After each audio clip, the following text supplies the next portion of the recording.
साथियों नमस्कार।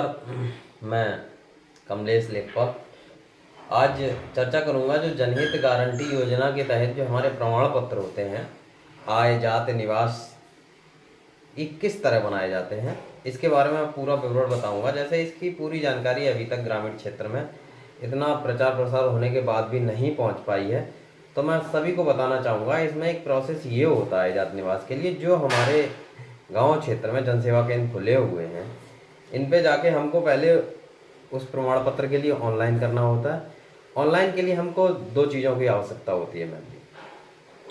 एक तो हमारा पूरा जो फॉर्मेट होता है उसमें सारी डिटेल भरनी होती है, उसके साथ हमें एक आईडी संलग्न करनी होती है और एक हमें वहीं घोषणा पत्र मिलता है वो संलग्न करना होता है साथ में निवास के पर्पज से। निवास में ये सारी चीज़ें संलग्न करनी होती है, एक फ़ोटो लगना होता है। ये फ़ोटो लग के ऑनलाइन हो जाता है।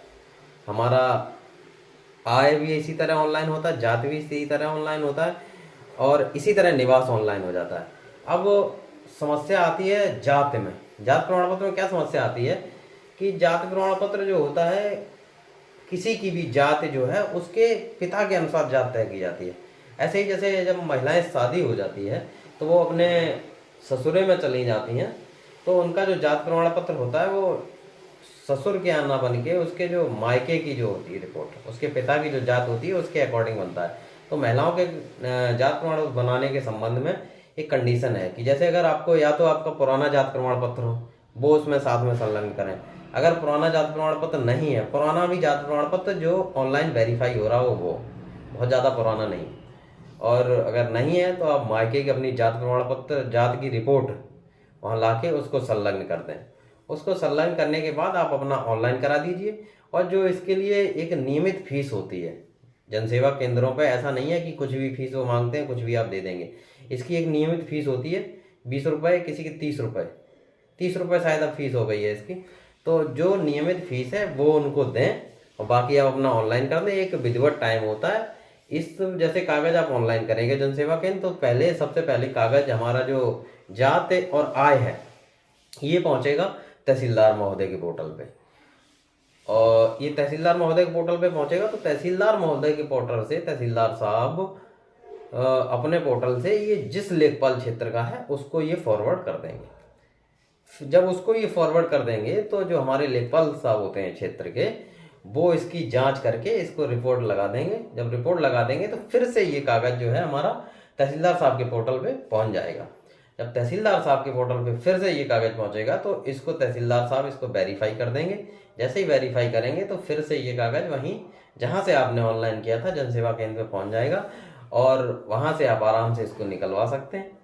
और इसी तरह निवास का जो होता है प्रोसेस, आय और जाति ये तहसीलदार साहब जारी करते हैं और निवास जो होता है वो हमारे उपजिला अधिकारी महोदय जारी करते हैं। तो निवास भी इसी तरह जैसे जब जनसेवा केंद्र से जब आप ऑनलाइन करा देंगे, जनसेवा केंद्र से जब ऑनलाइन करा देंगे तो उसके बाद ये हमारा पहुंचेगा उप जिलाधिकारी महोदय के पास। उप जिलाधिकारी महोदय उसी क्रम में जैसे जैसे जैसे कागज आया है उसी तरह जिस लेखपाल क्षेत्र का कागज है उस लेखपाल को ये ट्रांसफर कर देंगे। लेखपाल अपनी जांच अनुसार उसमें अपनी रिपोर्ट लगा देंगे। जब रिपोर्ट लगा देंगे तो फिर से ये कागज उप जिलाधिकारी महोदय के पास आ जाएगा। उप जिलाधिकारी महोदय उसको फिर से वेरीफाई कर देंगे। वेरीफाई कर देंगे तो फिर जनसेवा केंद्र पे पहुंच जाएगा कागज।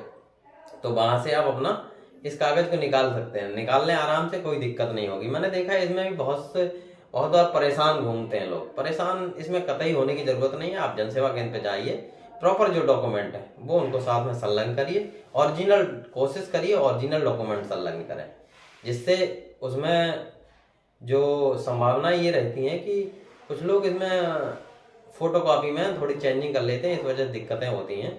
तो ओरिजिनल आप डॉक्यूमेंट संलग्न करिए और जो पैसा उचित जनसेवा केंद्र का है उसको उचित दीजिए। ये नहीं कि मतलब आज भी लोग जो रेट है उससे ज़्यादा पैसे ले रहे हैं, ये गलत बात है। और अगर आपको कागज़ की ज़रूरत है, नियमित समय होता है इसमें 20 दिन का एक कागज़ बनने के पूरे प्रोसेस में।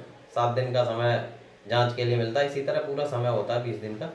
तो अगर ज़रूरत है आपको उस समय से पहले आप बना लीजिए और इस तरह आपका कागज़ ये बन के तैयार हो जाएगा।